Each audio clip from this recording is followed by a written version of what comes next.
This is your Afro-Goth, Nicole Kali.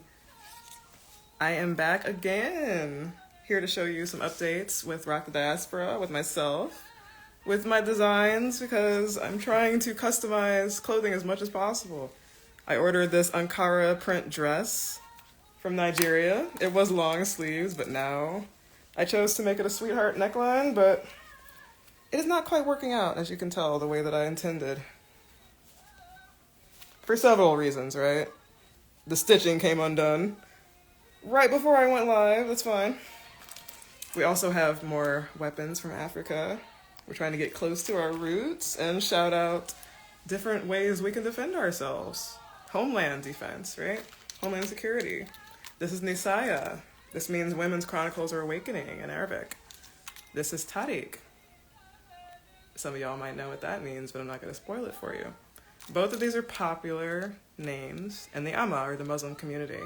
We're going to be talking in this live about the influence of the Moorish Empire on the Hispanic Latino community, certain words that are still part of that language, how different instruments in Africa changed their etymology and now mean something slightly similar, but became different. We're listening to Kulthum, a famous Egyptian artist. Ala baladi mahbub, to my beloved home country. Talk about some goth vibes before we show you off our weapons. You may not be able to see, but we got a Legacy of Kain. You may not remember that era of Tomb Raider 3 and PS1, but pre-social media and getting promos on YouTube, you found out about new games through the games you're already playing. So Tomb Raider had a preview of Legacy of Kain. I want to be able to show you, so let me see.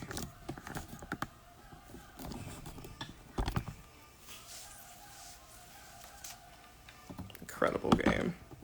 They really outdid themselves. And so many of the games today, like Elder Scrolls, Elden Ring, take their influence from Legacy of Kain. Architecture and all.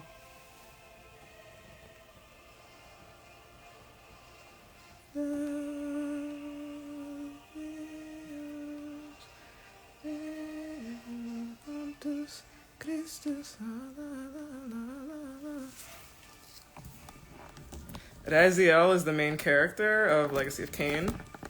I believe he was a vampire turned into a wraith. So now he craves blood and he has to drain souls to survive. Soul Reaver is a reference to his name in the universe of Nosgoth. This vampire realm that is being poisoned and is an allegory for the environment. Legacy of Kain is essentially what happens when you let your worst desires take over. This is the detailing on the scabbard of Nisaya. This is the blade in comparison. Perfectly measured. The hilt is weighted very evenly, as is the actual sword itself. We're going to be showing you some different tactics you could use if you have a bladed weapon. We've been fortunate enough to never have to face off against people ourselves with weapons per se. Not in a fatal sense, we have sparred before. Tariq is a shorter Khanjar. Khanjar is also a dynasty in Morocco. This is at least 100 years old, from Cairo, Nisaya. Khan el Khalini is a famous market in Cairo. And this is it, boy, Lucchini. So, you're probably going to think about your dominant stance and your hand. Some people like to keep the shorter close to them, the longer out, right? You could start with either doing something different with each sword. You can do this, right? Side slash, lunge forward. You could slash like this, but make sure you slash away from you. Do not do what I was just doing because I got too close to my hand. Make sure that your footing is even, but that you're moving around. Footwork is very important when it comes to conflict, okay? Do not let them get a good grip on you. And make sure that you are always giving them as minimal room as possible to get a hold of you, while getting closer to them and keeping them weapon length or arm's length, okay? The last thing you want is a perpetrator, somebody to run up on you, and you don't have a sense of mobility. That's the worst case scenario. So, speaking of that, I'm going to start moving, right? Someone comes at me, I'm going to ward them off, right? I could either do both like this, and that's definitely going to give them a fright. I could do slash, right? I could do one then the other, but quicker than we just saw, so, right? Right? With the longer sword back. Try not to go too up though, because that takes effort. The easiest is to just do directly horizontal. So you could also come to the side, but make sure that your foot, your dominant foot, and your stance is steady. So, chu, right? Keep your hands on the hilt. Move in a motion like this. You can do diagonal slightly up, but that's going to take some arm strength, all right? Try not to slash down because that is the most difficult to do and maintain your grip on your weapon, fam. I know a lot of people in movies and shit be seeing like that. That's not how it actually works in real life. It's very easy to take a hold of your wrist and or to tire you out and even break your wrist by you raising it to hurt somebody or to defend yourself. So make sure if you're going to hold a blade like this, generally speaking, it's jabbing motions and thrust. If you're going to do swipes, because that leaves you a little more open, quicker than the forward motion, okay? So, right? If you need to do two moves, like choo, choo, right? Or forward, one a little more further out, or slash evenly, and then thrust evenly, okay? So, slash, you see? If someone comes on you from behind, but you can get access to a weapon, obviously it doesn't have to be this. Someone gets you, try your best to use your foot to get the part that you know is going to hurt. Seeing from miscongeniality is definitely a thing. Solar plexus, your instep of your foot, your nose, your groin. Self-defense, all right? Make sure you protect yourself. Do what you can to stay safe out here. But again, if someone comes back from behind you, step on the sensitive part of their foot, because that's just going to hurt. Hit their knee if you can. Hit their groin for sure. Anything is fair game when it comes to self-defense. I am sorry, but I would rather you stay alive than get hurt. But in terms of weapons care, unsheath these away from you. Never do a move that involves you crossing in a way that could slash you or stab you, okay? You're gonna be fine. But I will say, with the upcoming election, all those of us in the United States, 2024, fam, we've heard the rhetoric in terms of a new civil war, in terms of being ready, in terms of being armed. It is not the ideal choice for all of us to want to hold a weapon or use it. But I want you to know that the threat has been becoming considerably more real.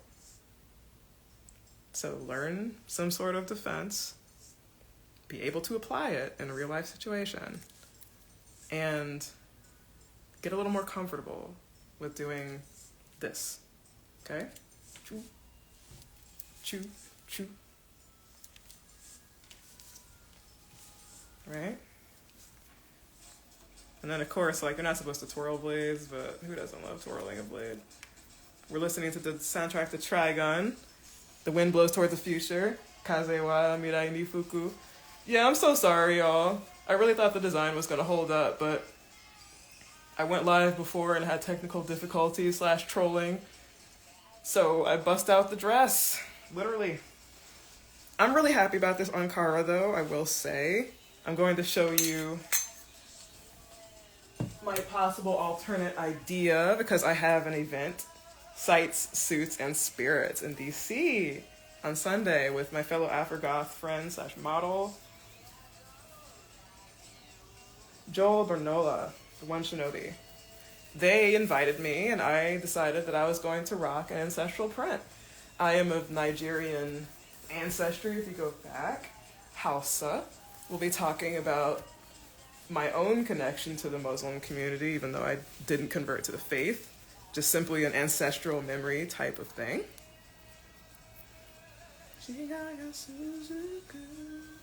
And we'll be showing you merch again, as we said. But right now, we're just teaching you how to stay alive, y'all. But yes, we really like wearing, we love wearing like crop top sweaters with a maxi dress. We think it is a beautiful look when it actually does all come together. Now this would not need the belt. And then after that, we're gonna change into some of our merch so you can see our designs. And we'll up the dress a little bit, right? Now it's a maxi, right? So that means that it's literally floor length in terms of the skirt. It goes all the way down, right? Generally speaking, you pair that with heels so you can get nice elevation and keep your train or your skirt off the ground. Hang tight. Okay, get into something more comfortable. But feel free to browse our website. We got it at redbubble.com/people/rock-the-diaspora. Now that'll take you to our shop, but if you just want to get straight to the browsing designs, add shop to redbubble/people/rock-the-diaspora, and you'll be right there. Vash the Stampede is one of the coolest anime characters of all time. I'm not even gonna fight you about it, physically or otherwise, because this is the truth. It was a cool concept for an anime as well. Not gonna spoil it for you, obviously, but check it out. We will be right there, fam. All in good time.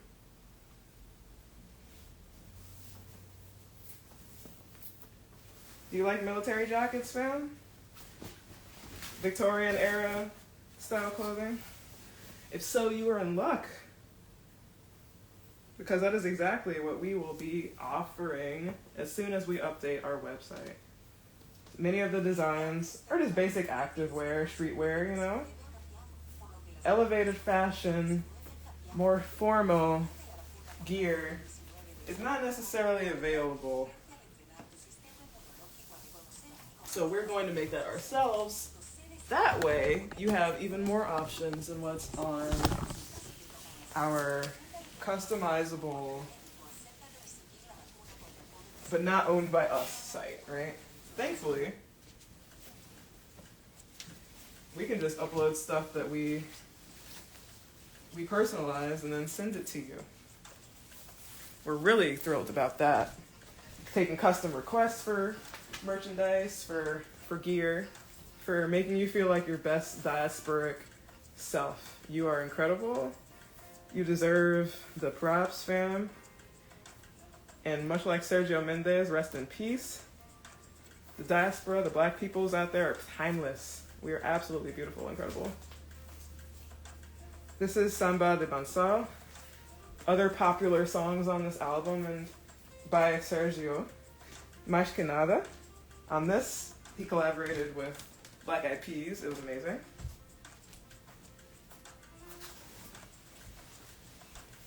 And Mr. Vega, Dancehall King, Hands High. Yeah, Bananera was the song that he made with Mr. Vegas. It is really important to give people their flowers while they're still here. But I think Sergio definitely got mad props for his influence and for his samba skill ever since the 60s. You might recall Brazil 66, who he was part of. Those really cool like Brazilian vocalists / musicians back in the day.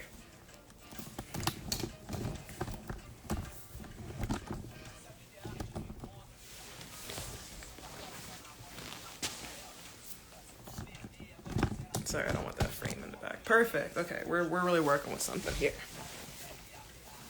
So this is going to be our merch Diaspora Apparel discussion. you know, like African identity discussion. Last live didn't quite go, so we'll talk more about instruments, musicology, ethnomusicology, problematic term for non-white influence in modern sound, right? We're also going to be doing some multitasking of like shows and self-defense, because we know folks are going to be checking in at different times and not necessarily there for the beginning, right? Sorry, we're trying to get our shows ready to list. Gotta be able to read them for you. Let's see, do we want to start with merch or shows? Last live on Rock the Diaspora, we started with the merch, so let's start with shows and still do some self-defense. Every Wednesday, speaking of self-defense, Palestine gets some support from Jordan, the country. Amman is the city where they have protest, BDS, that is boycott, divestment, and sanctions, that local chapter. Amman, I believe, 3 o'clock in the afternoon. And Bahrain also has protests too, in Issa Town for Palestine. Bahrain Society Against Zionism, okay? They're the headquarters, and there's also actions on behalf of Palestine, which is the Arabic word for Palestine. Support, and it has almost been a year since the Hamas IDF encounter. We can do better than occupation, we can do better than subjugation. The Palestinian people community deserves better, no matter where they are. We got the shows, though, on Wednesday. That was CPS, Savage Knights, Hex Files, The Cave, Chapel Hill, North Carolina, baby. Where else? Tin Roofs, Columbia, South Carolina, excuse me. There is the 5-year anniversary. It's quite an anniversary smorgasbord happening this weekend. Black Hat has theirs too, but we'll get to that in a little bit. Center Stage in Atlanta. On Thursday night, there is folk metal band Fawn. Fawn is cool. I know they appreciate these swords. So, self-defense. We're going to be using a variety of things to show you. You're probably like, Nicole, how would you use that smaller one with the long one? Easy. You just cover more range with this, but what you think you might be able to add an extra advantage, you come up with this. So this is easier for sweeping slashes, right? This is easier for thrust. You can combine the two and just start out with this angle and then go with this, right? Or slash with both of them. Now, if you feel more comfortable with, and I would too, slashing with the longer blade outward, right, in your dominant hand, then you can do so as well. Don't be afraid, y'all. It's not a completely safe world, but you can be safe if you know the right tools. If you have the right tools, excuse me. We're listening to the Murlocs, the white boys that are clearly inspired by blues sound, influenced by that. I thought the lead singer of the Murlocs, I didn't know if they were black, but I was definitely surprised that they were as white as they were. We all know the origin of this sound, you know? It's kind of hard to get away from it the more that you're paying homage to it and understanding it. Will I continue to be sorry? One dying wish. So, what else happened on Thursday night? Catch Fire, Megan the Boys, Daisy and the Difference, Nashville's The Cobra, right? We had also Nails, Mammoth Grinder, 200 Stab Wounds, pretty accurate considering what we're holding, and Monochromatic Black with Astral Wake. Yes. Astral Wake was actually just performing at, was that in Frederick? It might have been a Cafe 611. Really cool venue in Maryland. Yes, Leg Drop Productions up in NYC, baby. That's Jaheel Winters, Jay Black, and Nate from Winter Wolf with Rachel Francis, Black Ramona Flowers. Self-Defense, Diasporic Tees, because this is Nisaya from Egypt, and Tariq, a Khanjar from Morocco. North Africa, but completely different sides, right? You gotta cover as much as you can. So, who played at the Like Drop production show? That's important. Shiverboard, MK Delta, what? Sundeath, Tentacle Warfare. Get into it, fam. That was at Gold Sounds in Brooklyn. Yes. RIP to another Brooklyn venue. Will be missed, St. Vitus Bar. And the Brooklyn Monarch. Legends truly missed. Yes, venues you can speak about, like, people, fond memories happen there. It's like family, you know? And legacies do change, but some things are difficult to let go of. CBGBs, I'm sure, is one for folks still. St. Vitus is going to be definitely one of those venues that you're going to feel the shift. But it's all right. Necromancy is having the gothic industrial vibes for North Carolina, Chapel Hill, Local 506. Total Chaos, Tara Who, Murder for Girls, Cativo, Pittsburgh. Yes, that was a Thursday night. Murphy's Law is on tour, right? They performed with Crazy in the Brains and Sweetheart Grip. And 123 Pleasant Street, Morgantown, West Virginia. Now we're on to Friday. Pope Eyes, Holy Wound, Virtual Annihilation, Dungeon Filth, Box Social and Supply in Atlanta, Georgia. Hail the Sun, metal band, A Lot Like Birds, Zeta and Mundo, The Masquerade, and Atlanta. There's 3 levels to The Masquerade. Heaven, Hell, Purgatory. Very clever.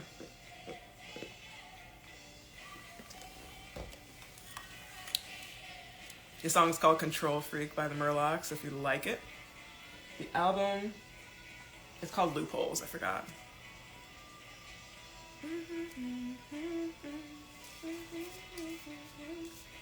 Definitely get yourself a Messiah. She's amazing. Over in Georgia as well, though, there was Actus Reus, My Band Sucks, and Dara, and Slingblade, The Wormhole, Savannah. Murphy's Law again with the Interrupters as the opening act, 930 Club in DC. Kings of Leon, Fantagram, hell yes, at the Anthem. That was last night. All Else Failed, Ousted, and Company at Metro Gallery. Fetcher, Mental Note, and Gigi were at the Undercroft, which is straight edge, all ages venue, also in Baltimore. Virginia Man, Cinema Stereo. We're at the Evening Muse, Charlotte, North Carolina, at 8 p.m.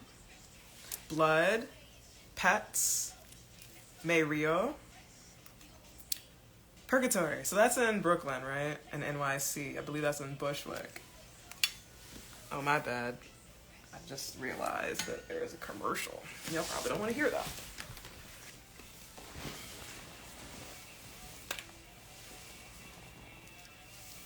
Let's see. Purgatory, right? There's also Buff Girls, Stab and Company, Trans Pecos. Borderline of Queens of Brooklyn. You would love it. Check it out if you can, Trans Pecos sometime. Who else? Cancer Slug, Coffee with Lions, and Midrats. Skid Row Garage, York, PA. You already know that is one of the venues to be at, apart from Preserving, Cativo. Craft House, Stage and Grill, that's also in Pittsburgh. Century in Philly. The list goes on, fam. We also have a Mid-Atlantic venues list. You can check out pretty much any of the spots we've been listing on the East Coast. And we're going to get better with, expanding and covering more. So stay tuned, Pleasure Venom, punks from Austin, I believe, Texas, but I love them no matter where they're from. I just think they're really cool and speak to power. Speak to power in a way that they deserve to be spoken to, We Get What You Deserve is still that song for me, and I know exactly what they meant when they said that. Daycare Swindlers, American TV, American television, Like No Tomorrow, and Rise Defy. Salisbury Center. This is a new venue in Manassas, and they're having an incredible variety of acts, like both local, regional, international. Black Flag was just there at their Punkapalooza Fest. That was incredible. And Anvil was just there, a major metal band. So they're doing what it needs to be done. Right? If you're gonna keep it back like this, and then just use this and then that, right? Pig Destroyer, End It, Strife, Madball, Creepin' Death, Iron Horse Saloon. It's gonna be a major day. Or it was, rather. Oh no, that is today! Okay, so, check it out. Over in Daytona Beach, Florida today. End It, Baltimore City Hardcore, BCHC. And of course, all the other rockers that we listed. You know, can't miss out on that. Can't miss out on Bondbreaker either, with Raincoat and Count. Hole in the Wall, Austin. Black Cat's anniversary I told you about. Ooh, right? 21st anniversary. 21 years of Black Cat. Wow. I lived before that club, and that just makes me feel a certain amount of age now, y'all. But I'm glad that it is a venue that has been kicking ass ever since it opened. Who's performing at the anniversary for the Black Cat? Desdemona's, alright. DJ Baby Alcatraz, because they're great. Cemetery Sex will be performing as well on Saturday, today. Must Romantics, RJ VJ at Holy Free Holies in Baltimore. Back in Black and Backyard Bands for the Go-Go Vibes DC. Shaw's Howard Theater. You already know, fam. Be in there. Hagerstown, R&K Pub. We have Disfigure, Balejack, B&O Railroad. And who else? D. Calhoun. There you go. Hit it up, y'all. If you live in the Hagerstown area. Sour Pal, Go on Red, Black Sevens and Company, Mooresburgers Tavern, Catonsville. That's in Maryland, not too far from Baltimore. Necrogasm, Fourth Horse, Failure to Conform, and the Sawed-Offs, Asheville's 27 Club. Harm, Den of Wolves, Downhall, the Milestone Club, Charlotte. Seven Dust in 10 years, that is a major one that people are hype about. Fillmore, Silver Spring, yes. If you ever wanted to see LaJohn, Black Rocker, in concert, this is your chance. Nightmare on 42nd Street, Reggie's 42nd Street Tavern, Wilmington, North Carolina, right? Who's performing? The Eighth Circle, Necrocosm, Fox News. Yes, you will love it. That's at 6:30 tonight. Delinda, Consumer Culture, Back to Life, Back to Reality. Deceitful Past, and that is at Cotores State Park, Hanover, Pennsylvania. It's going to be an early fest, so get there, and the rock starts at 10:30. There's so many bands that it's going to have to start before the afternoon, fam. Shag Wolf, you already know, my doom rock fuzzy lords. Sunset Pavilion, Staunton, Virginia. Appalling, Seculos, Silico, Bendito's Burrito Lounge, Richmond. East End Ghouls, The Empty Glass, Charleston, West Virginia. Empirical Solstice, Portrait of Betrayal and Company, The Coldfield Jamboree, Logan, West Virginia.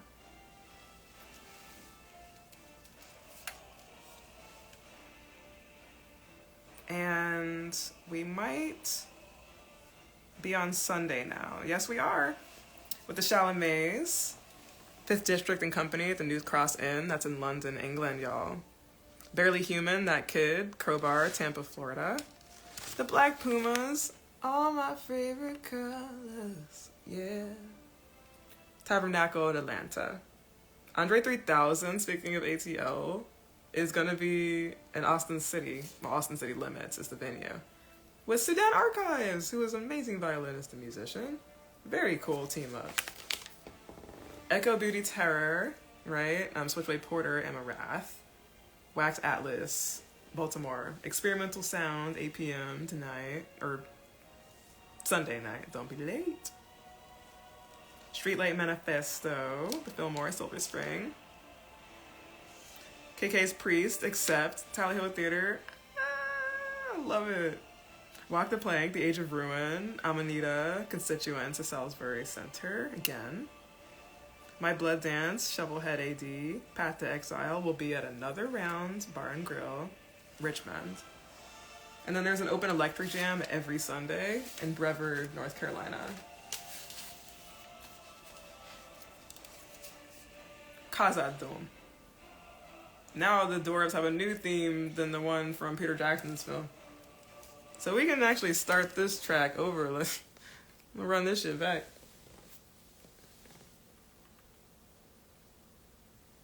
So the dwarves, right?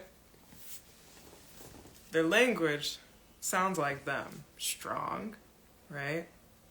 Harsh in parts, almost sort of like stone. Kuzdul is the stone language, right?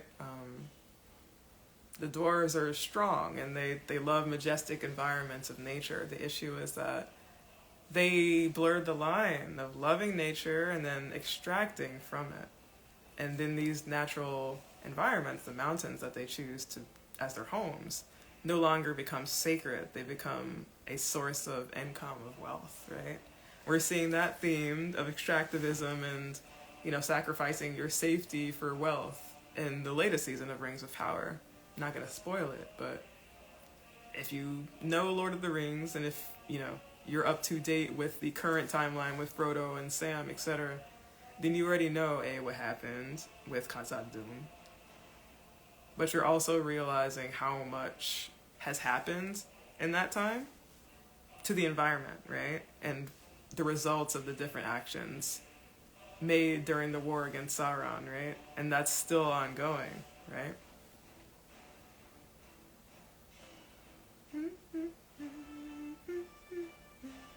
It sounds industrial. It sounds like the height of an empire. And that was the dwarves. The dwarves are at the height of their power. They couldn't have wanted anything more, They were the richest and arguably the most sturdy, right, in Middle-earth and Arda. But their hubris, their pride, is what did it for them. And that's such a classic lesson to be learning. But it's hard to watch it, right? To watch such a mighty rise to a fall, right? Because it's preventable. That's the sad thing about the dwarves is greed is preventable, but you don't realize until the consequences already come. Dwarves don't make swords quite like this. They love iron, if we're going to go according to the lore. And the more silvery metals. They love gold, but too much, I think, to wield a weapon of it. You've seen The Hobbit. Thor and Thrain were obsessed with gold, right? But you notice that the dwarves don't really have any golden weapons. There's certain things that they show with what they value and how they go about it. There's also one that I like. It's like, short, just like one curving motion. Self-defense, not sure if that would help so much, but I feel like it might give you enough of the element of surprise.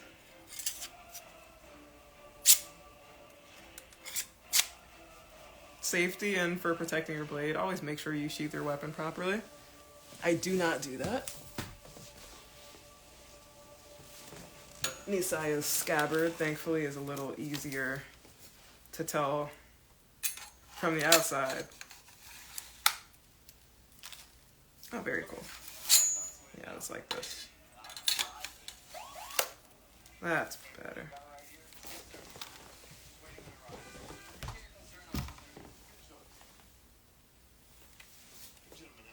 Not the DMV telling us not to drink. Come on, y'all.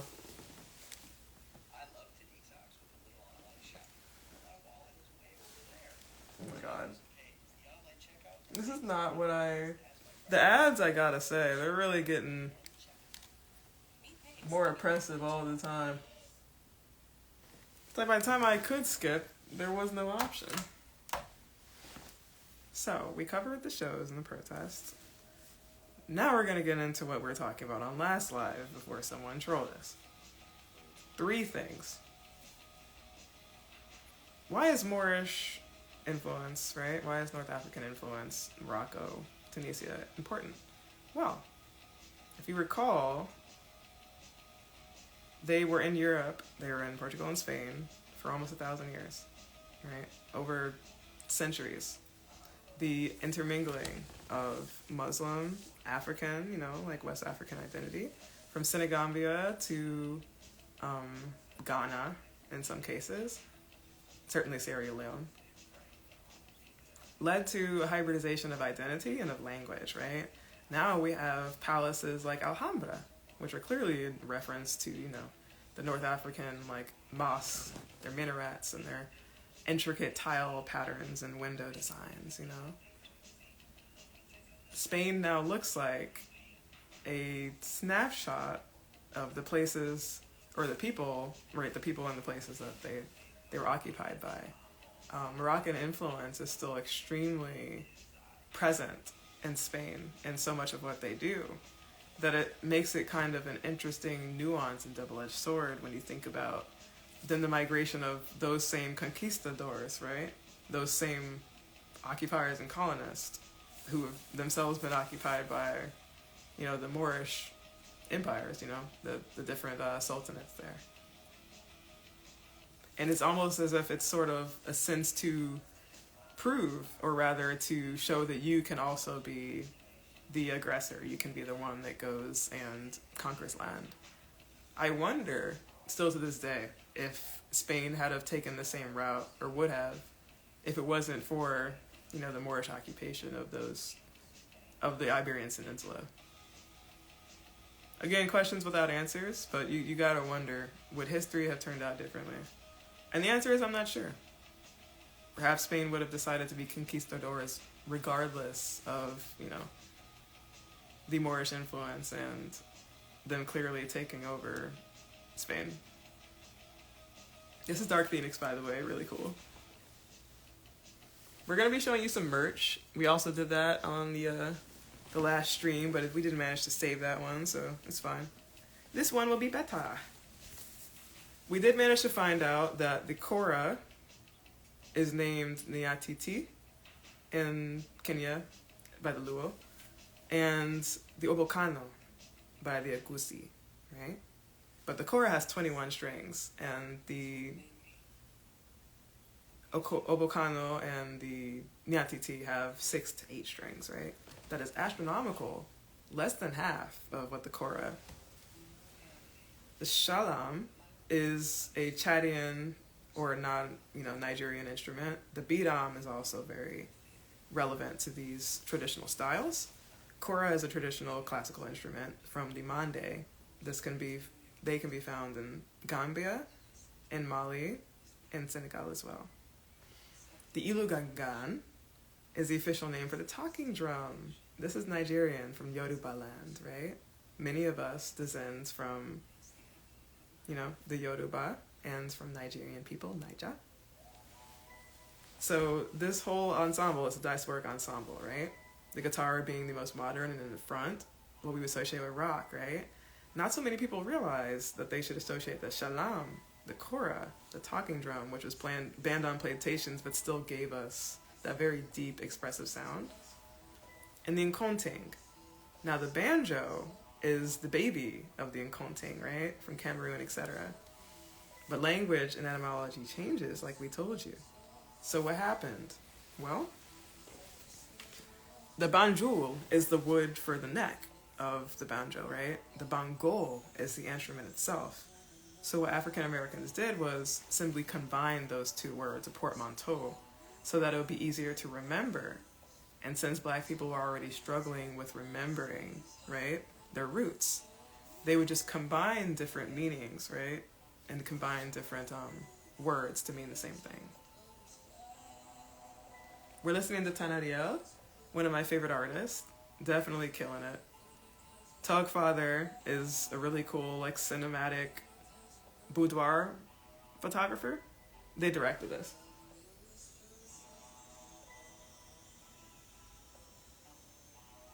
Love it.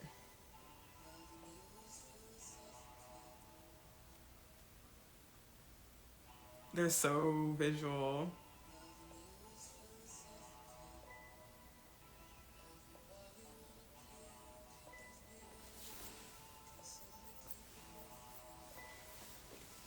Let's see. We'll show you more designs. This is our bright autumn one. We're going to have more expansions to the Vampira and the autumn collection. But this is really exciting, right? It's the globe. rock the diaspora, right? Our roots run deep. That's always been our motto. Because it's the truth and it keeps us grounded. It lets us know and remember. We're not done quite yet with the DiasporApparel. That is the official name of our line. Find us at redbubble.com/people/rockthediaspora. The link's also on our profile, both of them. And you can always find it at rockthediaspora.org as well. Because we're going to embed it so you can find it as easily as 1, 2, 3. But we got to shout out the founders, of the sound. Sister Rosetta, right? Godmother of rock and roll. Jimi Hendrix, Distortion Lord, completely changed the game when it came to hard, heavy, alternative, classic rock. We got Parliament, right? That cusp of funk and rock that is so essential to metal, especially new metal today. And, downbeat and hardcore. Bad Brains, okay? We've got to talk about Bad Brains. And also Parliament being extremely influential on Fishbone, right? Fishbone being one of the best punk bands of all time. Bad Brains also contending for that title, the Kings of Punk, like we've said before. And then the Queen of Grunge, Tina Bell, Bam Bam.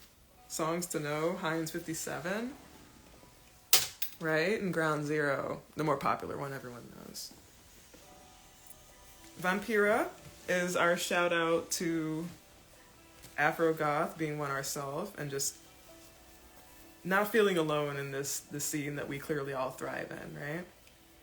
We're going to make the logo bigger, but it says very clearly, Rock the Diaspora, history is horror, right?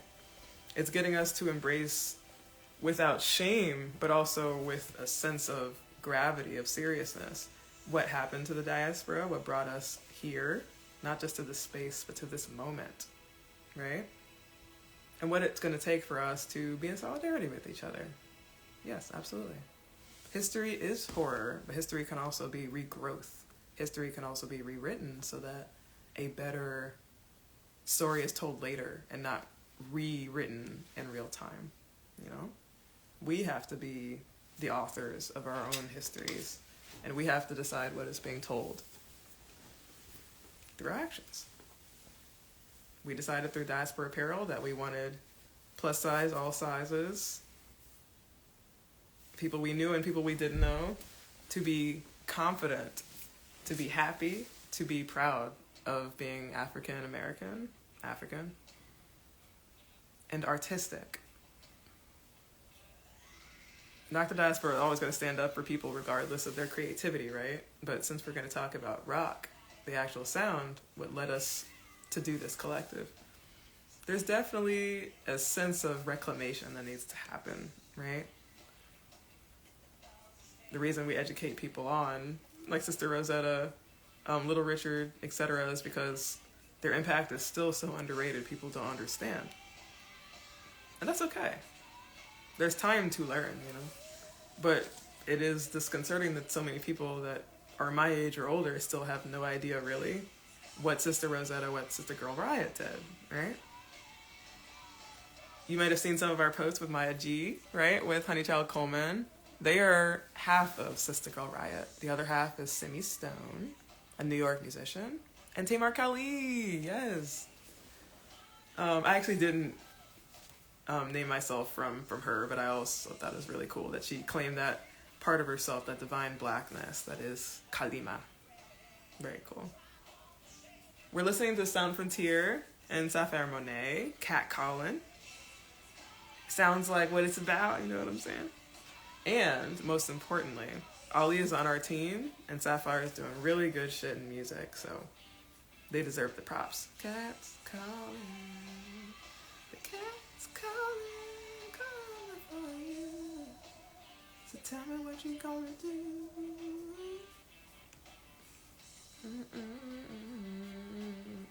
So we were talking about, on our last live, a topic that seems to be controversial, but actually isn't. Two things. Ontological shock. That might seem fairly non-controversial by itself. Ontology is simply the state of being or wondering about the existence of being. Ontological shock describes, though, the reality of, the cogs turning in someone's head when they realize that several human events, depictions of encounters, whether they're extraterrestrial or not, definitely seem to have some form of extraterrestrial context to them.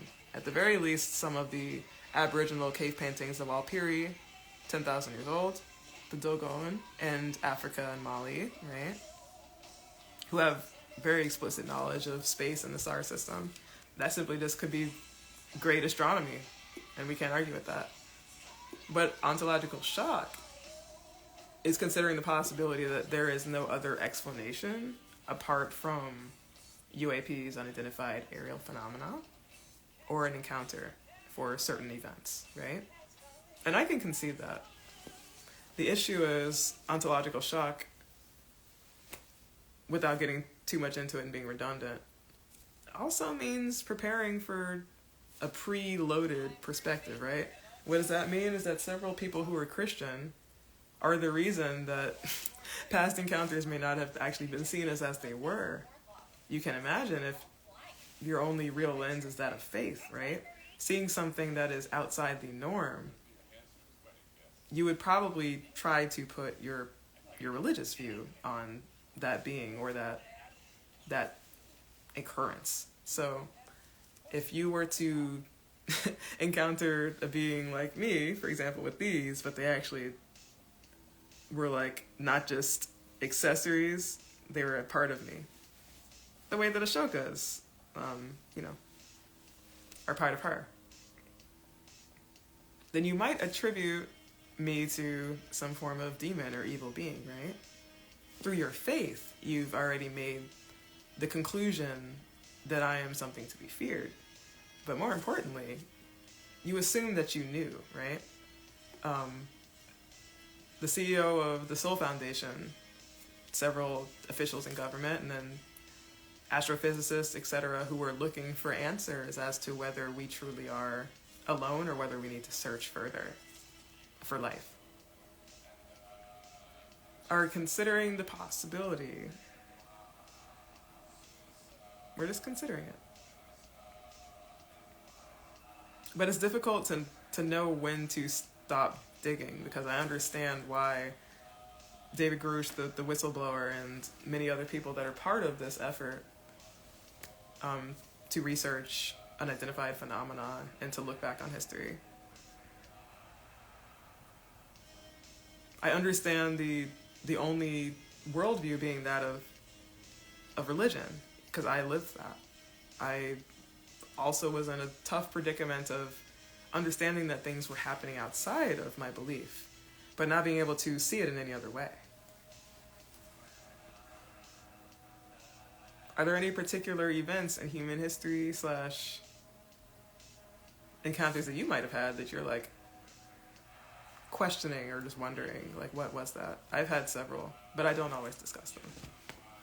How is that relevant to the diaspora? Well, we're Afrofuturist, myself, but Black folks have always been part of the conversation of what is, what will be, and the future, right? Like the actual future, when things are different, when we have access to what we need and when things actually move with the times, right?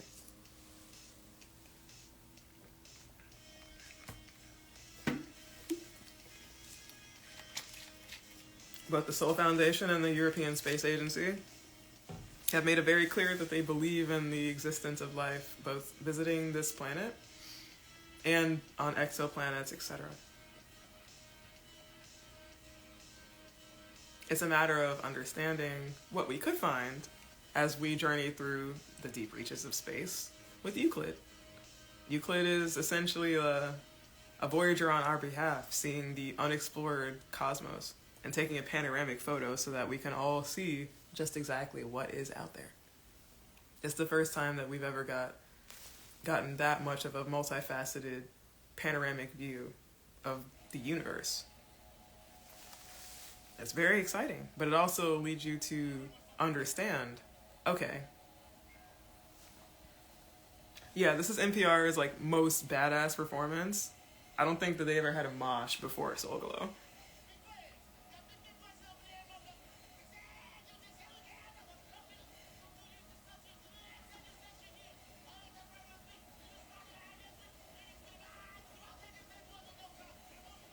Soul Glow, baby. The Rage rapping with a girl.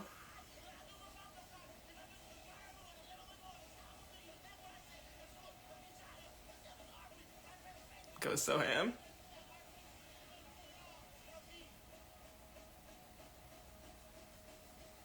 No, they killed it. This performance was so stellar.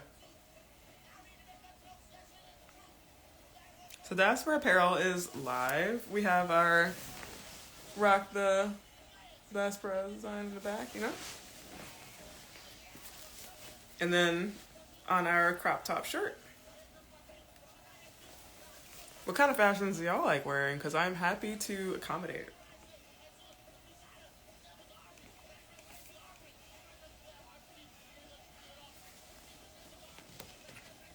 I do not mind you joking about these topics because I understand they definitely make people uncomfortable / they seem wonky, right?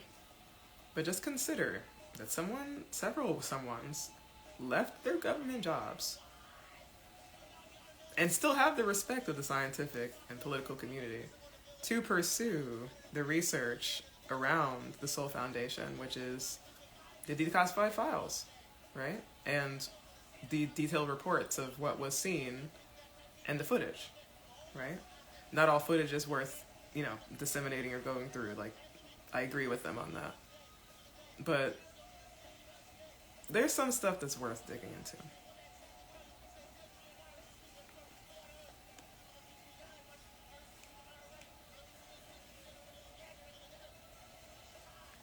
Trying to dye some clothes at some point, not just my hair. And then get into sewing actual designs and letters on the clothing. That's something that's super challenging to us, but we also know we could do it. The possibilities are so endless. We're so hyped.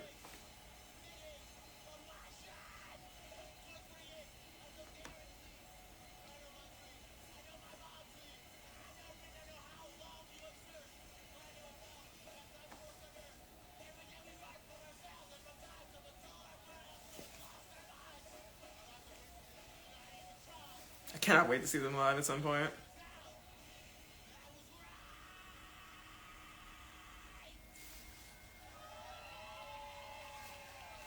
Check out the rest of the performance, because this live is not going to do it justice, fam.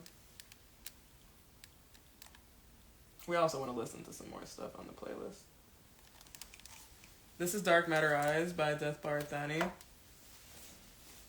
Associate, we did our first interview of the Sama with them, and that was their first interview ever. Now they got interviews all going on everywhere. They have the Click Network now. You would love that. And extreme trap is their main genre, but industrial trap is also their thing. Alternative trap. Now, I'm gonna just be real. That extreme metal and trap definitely have a misogyny / violent problem. Not Liam, not Thani, but the scene itself is having a huge problem in terms of the fan base and how they're receiving the music, and then the fan base that enables some of the artists that are problematic despite their views and their impact, right? The thing about artists is always going to impact us, whether we mean for it to happen or not, whether we mean for it to impact somebody else or not, It's so cathartic that it makes sense for metal to stay where it is right now, as things are progressively harder to vocalize, but difficult to go through. You will find this, like I said, unfocused rage and just frustration with the status quo. But when it comes to art at the cost of people's safety, other people, than yourself, And when you're on a thread about like Suicide Boys, and pretty much even like the hardcore fans are like, this shit makes me feel like sad / damn, they say the B word a lot. Like, I'm not even a woman and I feel some type of like hurt. I was like, damn. I didn't think, or I didn't know rather, that fans of rap felt the same way that I did, in terms of like, we could really do better with the language and the perspective that we're looking at shit through. If we're gonna evolve as people and as artists, then we have to let that show. You know, certain like shit you expect from rap and like from rappers, but I do think it's to the point where we made so many passes, just for shit since like Big Daddy Kane's era and NWA, that now it's hard to get folks to realize, like, no, like, these are things that affect people, even if it's been normalized, right? There's so many things that have been normalized that still are not healthy, that are not taking the culture forward. And Rap the Diaspora, even though like we're not always going to be moving forward, we're trying to, right? More Thani, but with Sam Astaroth as the main artist.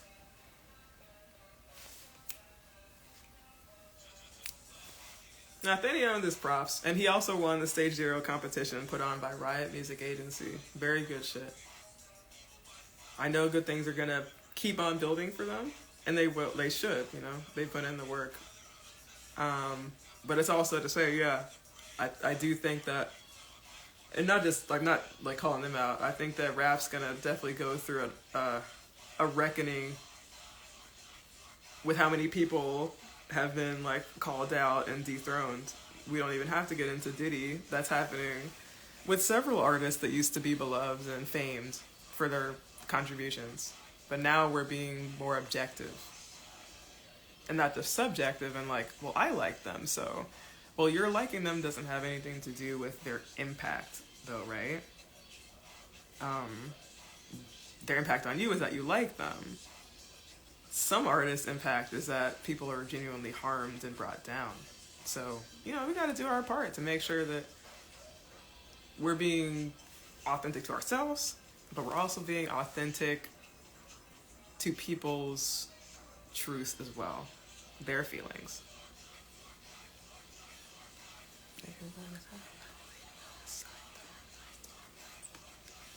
It is a dark night.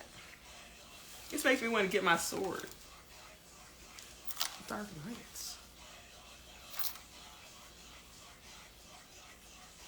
I hope Sam and Thani are doing good out there.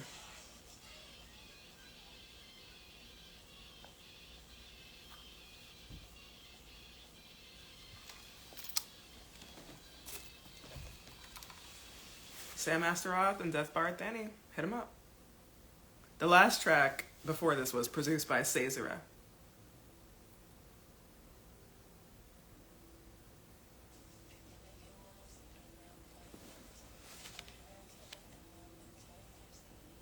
Ice-T.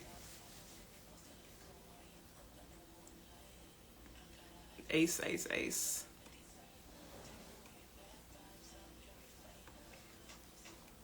I heard their live performance is lit. I only saw the footage and I was blown away. So impressive.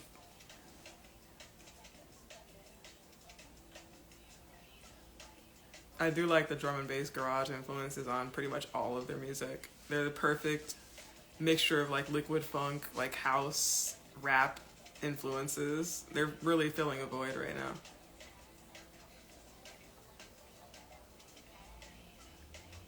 So we are going to once again get into, come on fam, we're going to get into identity. We're going to get into the Black Muslim world. I believe she is from Africa as well, but lives in Germany. So by way of Africa, she came to Europe. The Inquisition, we were going to say, in regards to the Moorish influence in Europe, were directly linked, right? Because there is an expulsion and a mindful eviction, right, of Mariscos, of Muslim people, of Sephardic or North African Jews. Anyone that didn't fit into the Christian lexicon of identity, but specifically the ones that occupied Spain and Portugal, were subjugated, they were harmed, and they were also deported and sent back to the places that they're from. Regardless of whether that particular generation had even been to Morocco before, you can probably see the parallel, right, with the immigrants here when they talk about, if I get sent back, right, I haven't been there in so long that it would be such a culture shock to adjust, right? The same. In the Inquisition era, when they sent back Moroccans, when they sent back different people from North Africa and the Muslim world, they were sending them back to a place that they didn't remember.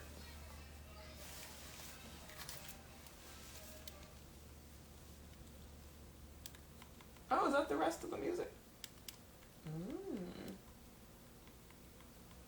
That was nice. That was nice. Well, let's do some world music then.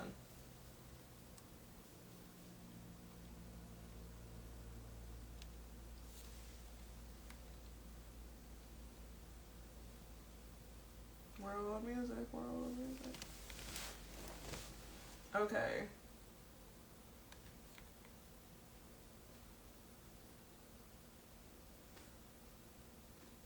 Ooh, this is a good one. Some of this has been taken down, y'all. My bad. I'm trying to go through and find the good stuff. No. Okay, give me a second. There's a specific Ganawa song I was looking for.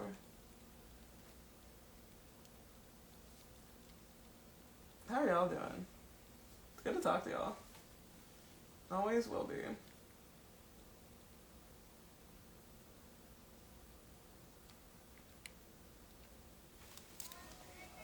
Kinkuba is one of my favorite Ganawa Moroccan folk traditional music songs. Blues is the cousin to this incredible genre because the same communities that were taken to Morocco were the ones that also made it to the Americas eventually. The Middle Passage is a similar voyage to the trans-Saharan slave trade on land. And that directly impacted, you know, our kinfolk in Northern Africa. Malim, or master musician, right? Mahmoud Guinea. Well, they're Guinean. That's why their last name is Guinea. They're Guinean and Senegalese, right? His wife, Zaida, is Senegambian. And Malian, right? Bambara. Bambara is a very common word in Ganawa. Why? Because there's a community that lent them these words, the community that directly makes up the Ganawa, right? One of the many. Fulani is also a very popular word and part of many songs in Ganawa. Why? Because the Fula, the Hausa, my community ancestrally, were part of the migration to Africa. The sultanates needed workers, frankly. They needed people. So they went to the different empires that they'd either conquered or encroached on the edge of on. And they took those people back to the north with them.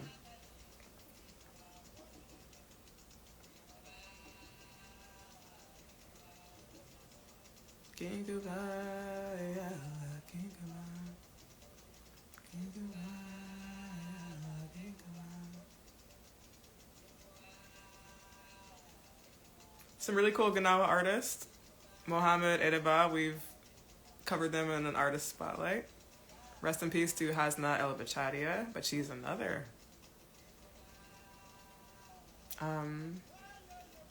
Hamid El Kasri from Rabat. Master musician Abdel Kabir Mershan. So merchant, but with an E instead of a T at the end. They used to call him Cheb because his hair was blonder and light when he was younger.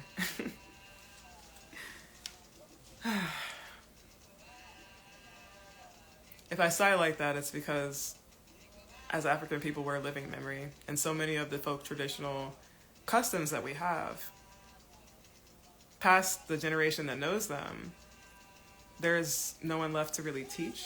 So we're losing out on a lot of history and a lot of irreplaceable tradition. The younger generation just simply doesn't have the same access to knowledge as the masters who are passing away. The masters of this era, right, that we look up to, had masters from the end of the last century. That is not a perspective many people will have, right? They took the knowledge of literally the 1890s and the 1900s with them, and are that much closer to the origins of Ganawa. Now, time doesn't necessarily lend authenticity to something. However, the time that the Malim spent with the forebears is essential, right, to the evolution of music and identity as a Ganawa person, as an African person. You have to give people their flowers and props and collect the knowledge if they're generous enough to give it while they're still here, right? And I want us to remember that when it comes to any of our ancestors. Yesterday was the anniversary of my grandmother's passing. It had been 2 years at that point. I miss her very much, but now I carry her with me, right? That is to say, when people are no longer there physically, now you have the duty to carry them with you in your spirit and to shout out their contributions and let people know how special they were. I love you, Grandma. This is all for you. I wouldn't be here without you, and DiasporApparel is definitely an initiative that I wanted you to be proud of, and that I hope, if you were still here, I would be able to give you the gift of dressing your way.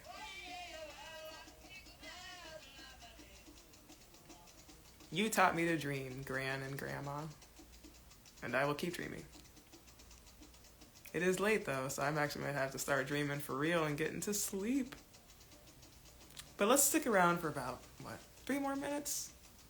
Just to say hey. It's going to be about a week till you see us again, since we've gone live back to back. But fear not.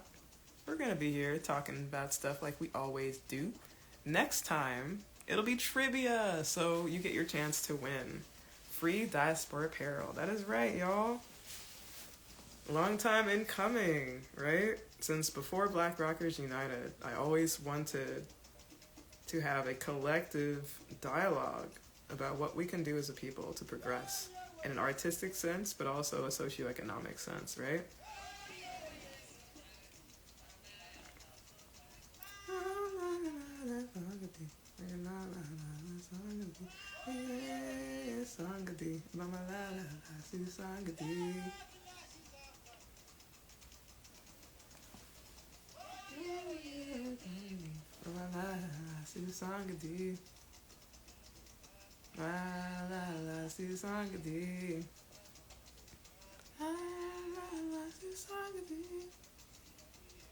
So Kinkuba, as many Ganawa songs, kind of becomes a multiple song suite, right? So Kinkuba flows into Susangdi. And I believe this might be the suite of the Holy Spirits, right? Either white or green in color. In honor of the Prophet Muhammad and his wives. The Shorfa.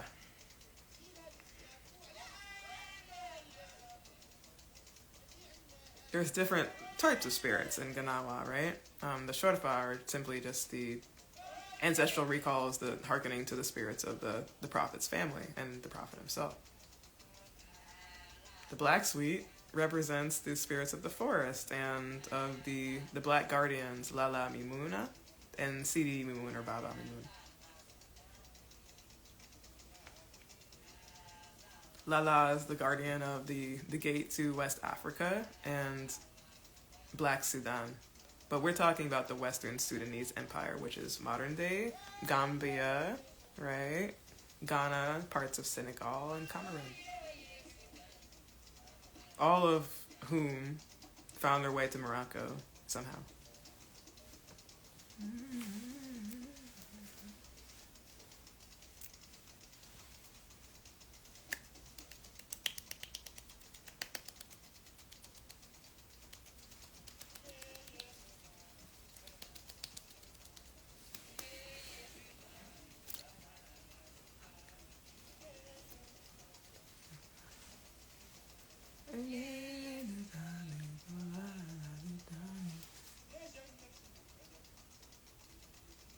Love it. So, no harm, no foul, fam. If I've ever been sharp with y'all, it's simply because being a black woman makes you a certain type of stand up and no bullshit.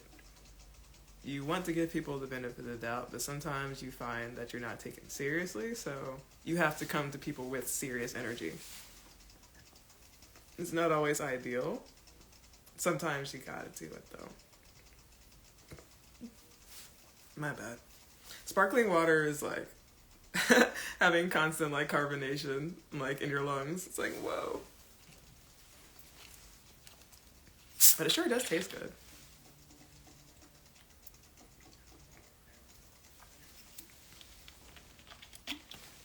I did want to say,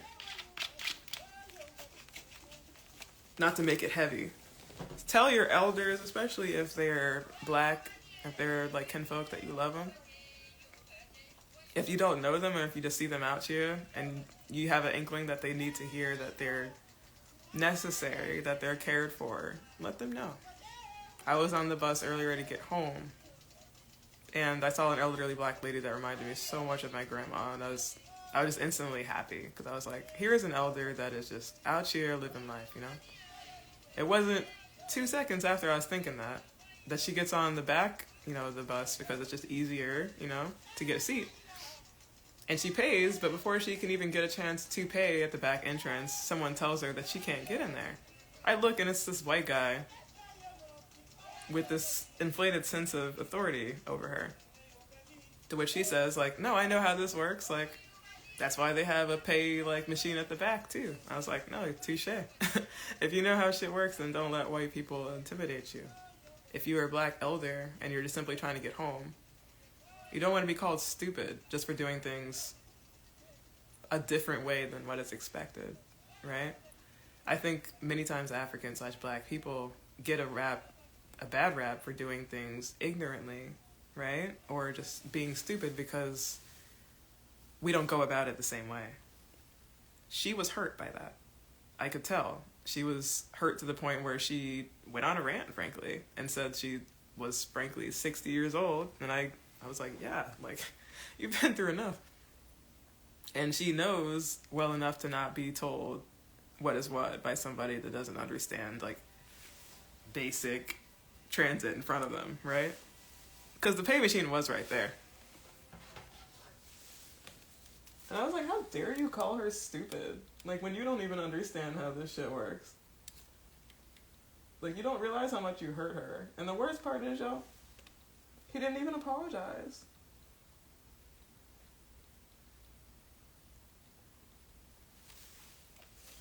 So this man just calls this black elder, you know, stupid to her face.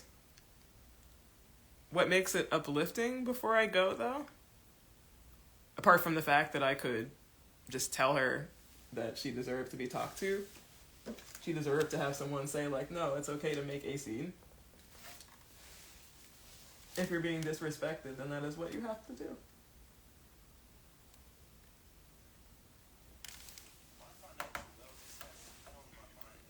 Do not let someone else define your worth. She shouldn't have had to apologize for being a black woman that was disrespected. You shouldn't have to either if you're black out there and you're being disrespected. And she didn't have to thank me, because I would have done that for any of the kinfolk that I saw in that situation, but especially her, because I was like, you could have, like, you could have been anyone's blood that we know, right? Don't do the bystander thing, y'all. I will say, like, if it's gonna keep you safe, do the bystander thing. But if you can, step in, at the very least, make people feel more welcome, right? Make people feel more valued. Morganawa.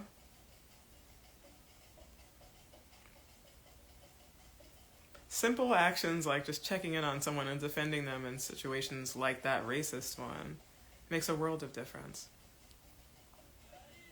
No one else said anything. They understood the situation as it was. That's why no one confronted her, and they were just looking at him.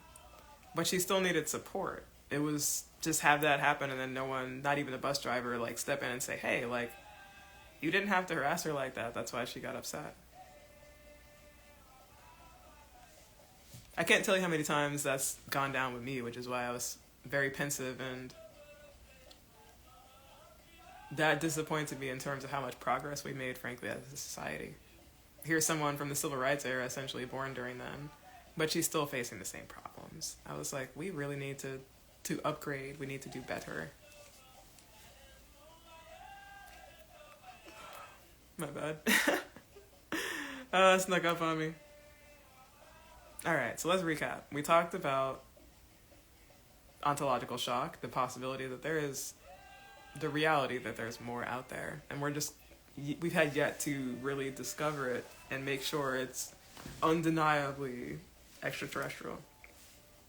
We talked about how certain perspectives are so strong in terms of how they shape a reality that you may not even realize that one thing you perceived through a religious view was not actually religious at all, right? You don't even have to apply that to ET. That's shit in general. Do not let your faith completely override your view of objective reality. Follow your instinct more often than not. In terms of clothing and merch and DiasporApparel, it's a mixed bag.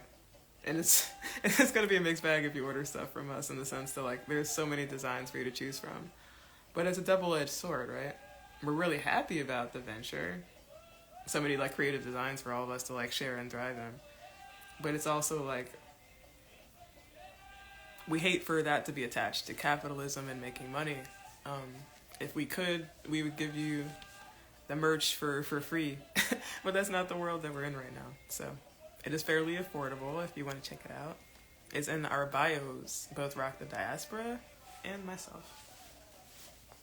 You will be all right out there, fam. I know that things are changing very rapidly, and it can be a lot, but you got this, all right? And I got you, yo. But until then, I'm gonna catch you on the flip side.